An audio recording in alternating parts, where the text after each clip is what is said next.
आपको लगता है प्ले से प्लेइंग बनाना आसान है, लेकिन क्या आप ये जानते हैं कि वर्ब में सीधा आईएनजी नहीं लगाए जाते हैं, कभी ई को हटाए जाते हैं, कभी स्पेलिंग बदले जाते हैं और भी बहुत सारे रूल्स हैं। आइए हम लोग सीखेंगे आज इन सभी आसान नियमों को कि कैसे वर्ब में हम लोग आईएनजी लगाते हैं। नमस्कार दोस्तों, मैं हूं संदीप सर और आज हम लोग सीखेंगे कि वर्ब में कैसे आईएनजी लगाया जाता है। यदि आप एग्जाम की तैयारी कर रहे हैं या स्पोकन इंग्लिश कर रहे हैं तो ये वीडियो आपके लिए बहुत ही काम का है। चलिए देखते हैं उन सभी नियमों को। पहला नियम इस प्रकार से है, यदि वर्ब कोई सिंपल वर्ब है, यदि वर्ब एकदम से सिंपल है, उसमें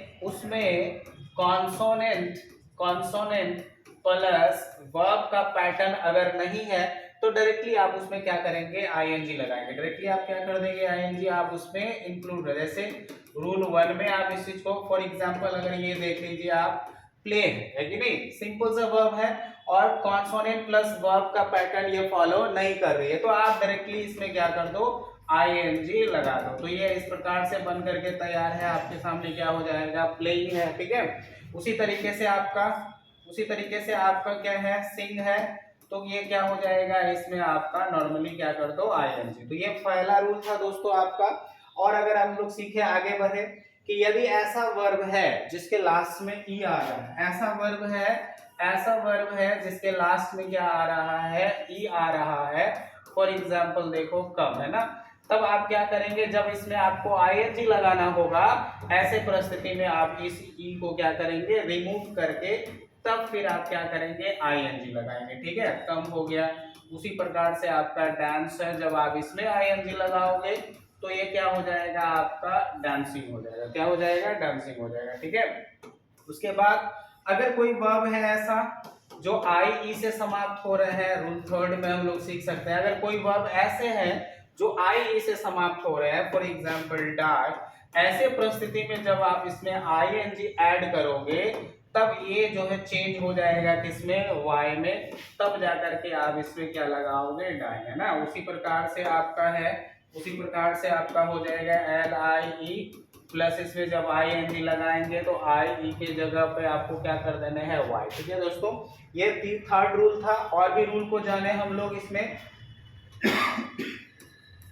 यदि कोई वर्ब है दोस्तों, अगर शॉर्ट वर्ब है, छोटा वर्ब है कि नहीं, शॉर्ट वर्ब कह लीजिए इसको, या you can also say monosyllable दोस्तों ऐसे वर्ब होते हैं जिसको एक बार में पढ़ लिए जाते हैं। फॉर एग्जांपल जैसे रन ले लीजिए आप, सिट ले लीजिए, है ना, ये शॉर्ट वर्ब है, या इसको आप मोनोसिलेबल कह लीजिए। और इसका एंडिंग पैटर्न देखिए दोस्तों, क्या है आपका, लास्ट में क्या है आपका, क्या है, ये आपका कॉन्सोनेंट है, ये वॉवेल है, और ये कौन सा, अगर ये कॉन्सोनेंट प्लस वॉवेल वाला रूल फॉलो कर रहा है तब अंतिम कॉन्सोनेंट को डबल करके आपको क्या करने हैं, आईएनजी लगाने हैं, अंतिम कॉन्सोनेंट को डबल करके। फॉर एग्जांपल रन है, इसमें जब आप आईएनजी लगाओगे तो अंतिम कॉन्सोनेंट को डबल कर देंगे। उसी प्रकार जैसे सिट है, इसमें आप आईएनजी लगाओगे तो ये क्या हो जाएगा, आपका सिटिंग, है ना। बट दोस्तों यहाँ पर एक आप समझ लो जरा, जैसे ओपन है, अगर आप इसमें आईएनजी लगा रहे हैं तो इसका ये भी आपका कॉन्सोनेंट वॉवेल कॉन्सोनेंट वाला पैटर्न है, ये नहीं होगा क्योंकि ये डाई सिलेबल है, इसको आप 2 बार में कंप्लीट करते हैं, ओपन, है ना, 2 बार में, इसलिए। तो एक ये रूल हो गया दोस्तों। इसमें हम लोग क्या कर सकते हैं, इस वे में बड़े आसानी से हम लोग आईएनजी। तो ये थे आसान चीजें जिसको आप, इस तरह के मजेदार वीडियो अगर आप जानना चाहते हैं, अंग्रेजी में और भी बेसिक चीजें सीखना चाहते हैं, हमारे चैनल को सब्सक्राइब कर ले, शेयर करें, लाइक करें, और आप मुझे बताएं कमेंट करके कि कौन सा ऐसा रूल था जो आपको सबसे ज्यादा क्या कर रहा था, कंफ्यूज कर रहा था, ठीक है। मिलते हैं अगले वीडियो में, तब तक के लिए जय हिंद।